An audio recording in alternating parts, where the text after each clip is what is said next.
We are in now the Baler Church, one of the most historical churches here in the Philippines. Let's go! The Baler Church, located at Barangay 4, Baler Aurora, beside Mount Carmel College main campus and Town Hall of Baler. The church stands as a historic landmark in Baler and is well known for its architectural significance and historical importance, particularly as the site of the siege of Baler during the late 19th century. The Church of Baler looks very simple but is actually rich with history. The interior design of the Baler Church, also known as the Iglesia de San Luis de Tolosa de Baler, offers a glimpse into its historical and architectural significance, and it features authentic original details inside the church.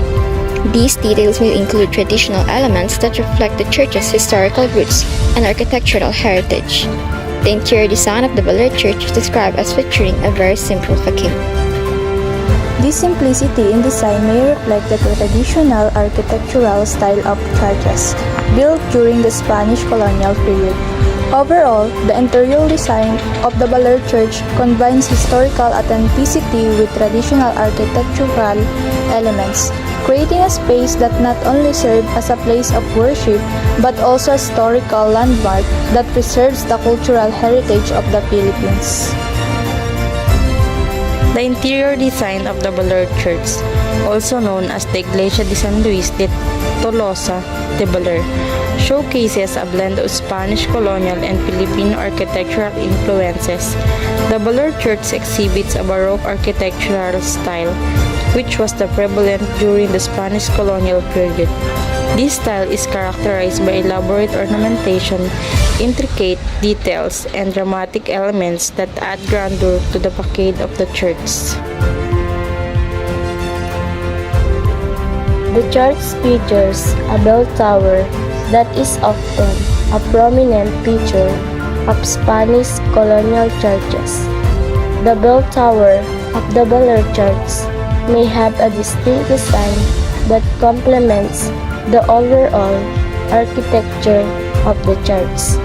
The exterior of the church is constructed using stones and bricks, reflecting traditional building materials of the time. The sturdy construction of the exterior walls contributes to the durability and longevity of the structure. The facade of Baler Church is adorned with decorative elements such as arches, columns, and intricate carvings. These details highlight the craftsmanship and artistic flair of the builders who constructed the church. Outside the church, there may be a historical marker or plaque that provides information about the significance of the church and its role in the history of Baler, particularly during the siege of Baler. Is often set against a backdrop of lush greenery, adding to its picturesque setting. The surrounding landscape enhance the beauty of the church and create a serene atmosphere for visitors.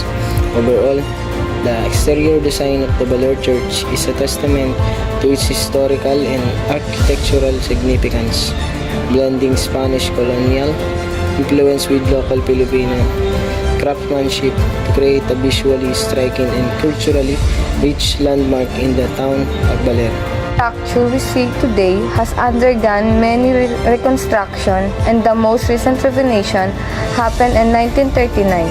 But during the late 70s, blocks of corals were transported by hand to build the structure. These blocks were glued together using lime and honey. The Baler Church, officially known as the Baler Catholic Church, has a rich history deeply intertwined with the significant events in the Philippines. The Baler Church was originally constructed in 1611. It is a historic church built from stone and brick, showcasing architectural styles from the Spanish colonial period. The church is dedicated to San Luis Obispo de Tolosa, a saint who was known for his humility and dedication to serving the poor and the sick.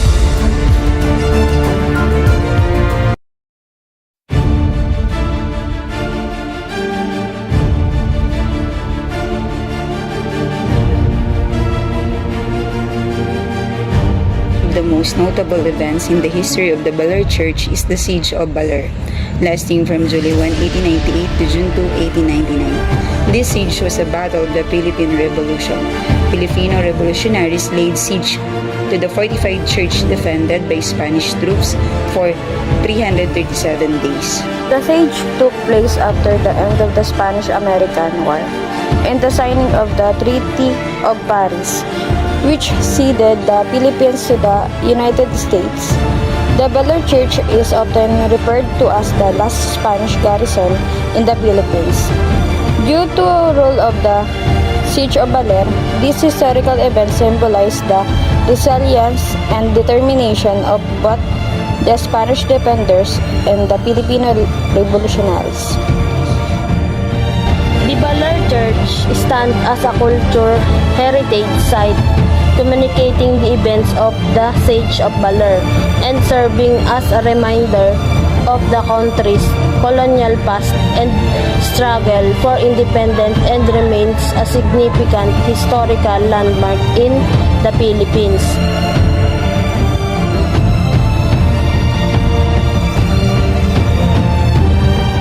Baler is a 2008 romantic war film that served as the official entry of Viva Films in the 2008 Metro Manila Film Festival.